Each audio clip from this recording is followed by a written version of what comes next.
السلام عليكم ورحمة الله وبركاته. قصة اليوم قصة رؤية أبي حنيفة.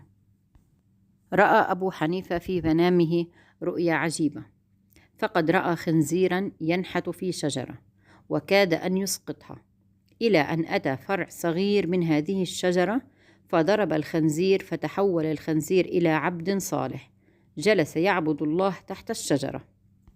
فلما استيقظ الإمام أبو حنيفة ذهب مسرعا إلى شيخه ومعلمه الشيخ حماد بن سلمان ليفسر له ما رآه في منامه، وكان عمره لم يتجاوز 12 من عمره. عندما وصل الإمام أبو حنيفة إلى شيخه وجده مهموما حزينا، فنسي أبو حنيفة أمر رؤياه وسأل شيخه: ماذا حدث يا شيخي؟ لماذا أراك مهموما؟ قال الشيخ حماد: يا أبا حنيفة، لقد أرسل إلي الخليفة يريدني أن أجادل مجموعة من الملحدين الذين لا يؤمنون بالله ويقولون أن ليس للطبيعة خالق، وإنه والله لأمر جلل، فنحن لا نعرف قدر الذات الإلهية حتى نجادل فيها. فقال أبو حنيفة لشيخه: يا شيخي، دعني أذهب أنا مكانك لمجادلتهم، فإن حججتهم فما بال الشيخ الكبير، وإن حاججوني فما أنا إلا تلميذ صغير. فقال له شيخه: اذهب على بركة الله يا أبا حنيفة. فذهب الإمام أبو حنيفة إلى قصر الخليفة، فوجد قوما من الناس يجلسون عند الخليفة، فقال الإمام: السلام عليكم ورحمة الله وبركاته، فلم يرد عليه إلا الخليفة وبعض من جلسائه. فقال الخليفة: أين شيخك حماد بن سلمان؟ لقد أرسلت في طلبه فلم يحضر. فقال أبو حنيفة: لقد أرسلني شيخي لأمثله. فجلس الإمام أبو حنيفة عند القوم يطلب منهم أن يسألوه أسئلتهم ليرد عليهم. فقال رجل منهم وهو رأس الملحدين: يا أبا حنيفة، لماذا لم يحضر شيخك؟ أليس لديه من العلم الكثير ليحاججنا؟ فقال أبو حنيفة: إن شيخي هو شجرة تثمر علينا، ولكنكم لستم أهل لأن تجلسوا مع شيخي. فقال الخليفة: لنبدأ بالحوار. وبدأت المجادلة بسؤال من الملحدين: يا أبا حنيفة، هل رأيت ربك؟ فرد أبو حنيفة: سبحانه ربي لا تدركه الأبصار وهو يدرك الأبصار. قال الملحدون: نحن لا نؤمن بمثل هذا الكلام، نحن نؤمن بالطبيعة، فأتي لنا بمثال من الطبيعة. فقال أبو حنيفة: إذن هذا مثال.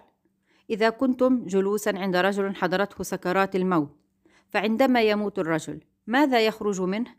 قال الملحدون: تخرج منه روحه. قال الإمام: تخرج روحه أمامكم، فهل ترونها؟ قالوا: لا. فقال الإمام: هكذا الروح، فقد خلقها الله ولا ترونها، فكيف ترون الخالق؟ وهكذا طغت عليهم الحجة، ولكنهم أرادوا أن يستمروا.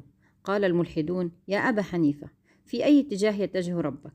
فقال الإمام: أينما تولوا فثم وجه الله. قال الملحدون: نحن لا نؤمن بالقرآن، ائتنا بمثال من الطبيعة. قال الإمام: إذا كنتم في غرفة مظلمة وأضأتم مصباحا، ففي أي اتجاه يكون النور؟ قالوا: يكون النور في كل الاتجاهات. فقال أبو حنيفة: هكذا ربي يكون، فهو نور على نور. وأخذوا يسألون الإمام أبي حنيفة ويرد عليهم بالحجج إلى أن وصلوا إلى سؤالهم الأخير. قال الملحدون: يا أبا حنيفة، إن هذا السؤال يحتاج إلى إيضاح من الطبيعة.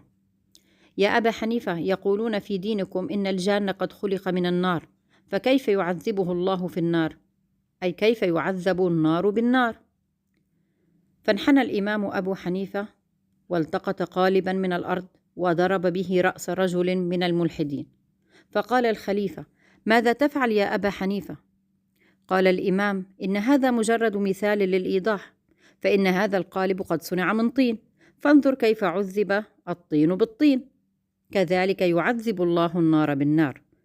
فأعجب الجميع من فصاحة الإمام وعلمه، وتوجه رأس الملحدين إلى الإمام أبي حنيفة قائلا: يا أبا حنيفة دلني على شيخك لأكون تلميذا تحت قدميه.